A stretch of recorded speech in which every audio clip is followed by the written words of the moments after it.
The U.S. Senate working through a whole day and night amid fierce debate over President Donald Trump's so-called big, beautiful bill. I know people are weary, but at the end of the day, we want to get this done so this country is safer and stronger and more prosperous. Democrats warning the bill will lead to millions of Americans losing their Medicaid benefits. We have before us a bill that gives tax breaks to the top 1%.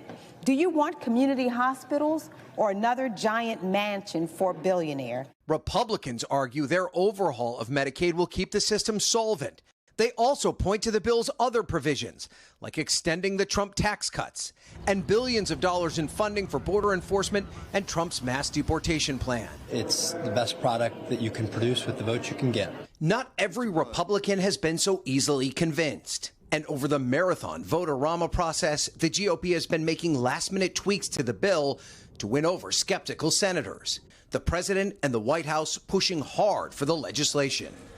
I am sick and tired of the lies about this bill that have been perpetrated by opportunists who are trying to make a name for themselves. Let's work together. Let's pass this bill. Let's get it to President Trump's desk by July 4th. Billionaire Elon Musk, once President Trump's top advisor, railing against the bill online, calling Republicans the, quote, Porky Pig Party, and warning, quote, they will lose their primary next year if it's the last thing I do on this earth. Trump responding overnight, threatening to pull government funding for Musk's projects, adding Elon would probably have to close up shop and head back home to South Africa. So this is what's happening right now. The Senate is working toward voting on one final amendment that will incorporate all their tweaks. They will then vote on the final package. But after that, there's still work to be done. It has to go to the House. And remember, the identical bill that passes the Senate needs to then pass the House before the president can sign it into law. Craig? All right, so lots happening right now down there. And again, as you mentioned there, the vice president just showing up. Looks like we're going to be here for a while. Ryan, if and when this thing does pass, what are some of the most immediate effects and changes that people will see in their lives? Yeah, Craig, this is a very consequential piece of legislation, and there's a wide array of provisions on everything from immigration to the military and artificial intelligence.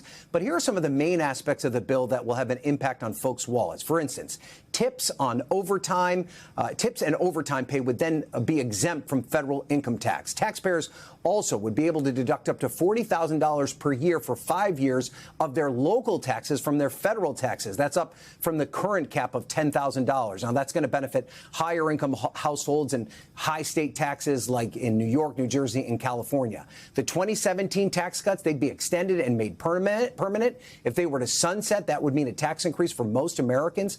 When it comes to Medicaid and SNAP, there would be work requirements implemented for able-bodied adults under the age of 65. Democrats say that amounts to cuts. And then finally, the legislation would increase the national debt by $3.3 trillion. That means the amount of money Americans pay toward interest on that debt in the coming years will also increase. So as you can see, there is a lot in this bill, part of the reason that it's taking so long to get it finished. Craig? All right, Ryan Nobles, keep us posted there, buddy. Thank you so much.